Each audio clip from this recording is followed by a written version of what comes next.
Joining me now is Wrong Speak publishing founder Adam B. Coleman. Adam, Kamala Harris has gone hard to secure the Democratic nomination in the days after Joe Biden announced his withdrawal. What's the latest, and does it look like she's got that all stitched up? It seems like it, but there's a lot that can happen up until when we make it to the convention. You know, there's quite a bit of a possibility that they might stroll elsewhere, but there's a lot of momentum behind Kamala Harris. That might be the direction that they go at the convention. It seems to make the most sense, especially from a campaign finance situation. So I would say it's more likely that she'll be the nominee. But you never know what happens when it comes to the convention. And plenty of other names have been floated, but some of those prospective nominees, do you think they're either eyeing off the vice presidential nomination or just waiting, holding their breath until next time? Yeah, the names that constantly come up, like Gavin Newsom and other notable names, I think there's a likely chance that they're going to wait till next time around.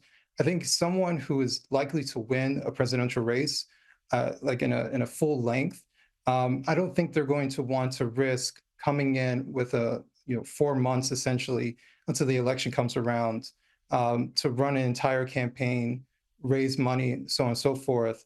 I think it's a huge risk for someone who does have presidential ambitions. So that's why, even more so, I think it's leaning more towards Kamala Harris. Kamala was alongside Joe Biden. For many voters, they're going to see that Kamala Harris is an extension of Joe Biden, but obviously someone who is younger and more alive than Joe Biden is. So I think it's an easy transition for the Democratic Party to move in her direction. Now, the withdrawal of Biden has definitely changed the landscape of the presidential race, that's for sure. Donald Trump has accused the Democrats of fraud over the Biden swap. Is this an acknowledgement that Harris could potentially create some issues for Trump? It's possible, but I think Trump has a point. They went through an entire primary process. And obviously, anybody with two eyes who's paying attention can see that Joe Biden was falling apart, cognitively and literally falling. And so when it comes to one particular debate, all of a sudden they want to change course, negating all the Democratic voters who went out and chose Joe Biden as their nominee, and pressuring Joe Biden because there was a lot of pushback from the Biden campaign before he left. So in many ways, I've called this a Democratic coup. They wanted him out because the public got to see what he actually looked like in prime time. And now they get to put in place the leader that they want, negating all the people who were part of the party, who were part of the process. Whether it's Kamala Harris or they do some backroom deals to choose somebody else, it kind of gets rid of the whole democratic process involving the voters. Absolutely. But at the same time, Donald Trump, when Biden withdrew, he must have known that this was coming. I mean, that Kamala Harris attack that hit the news waves really quickly. Oh, yeah. I think everybody suspected that something was going on. There were rumors about Joe Biden leaving office for about a week prior. And actually, I was pretty skeptical about him actually leaving because there was so much pushback coming from Joe Biden.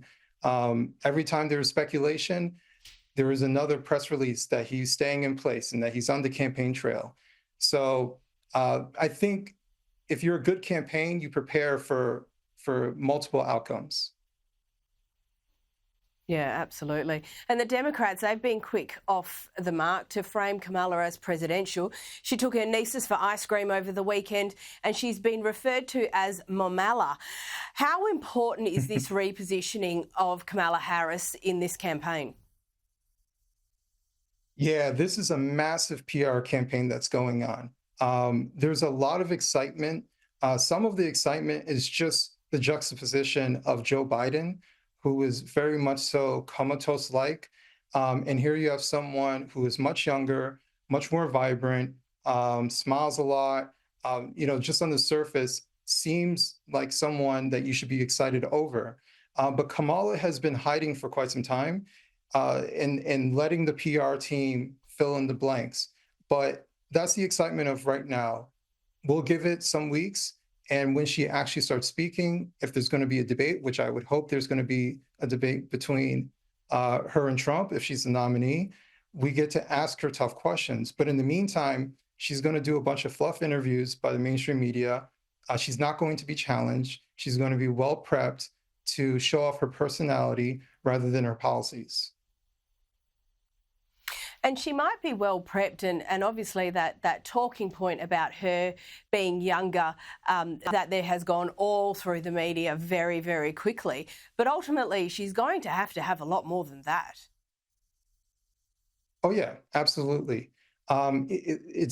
It's working right now. A lot of people are like, look how much money she raised in such a short period of time. Like I said, this is political excitement. It's going to happen. It's going to be like this, especially leading up to her nomination. So she's going to raise money. However, there's going to be a point where it's going to slow down and people are going to ask questions. Okay, we're excited about you, but what do you have to offer us? Even coming from Democratic voters. Because remember, they didn't choose her as the nominee. So she still has to win them over. And for some of them, it's not enough to not be Donald Trump.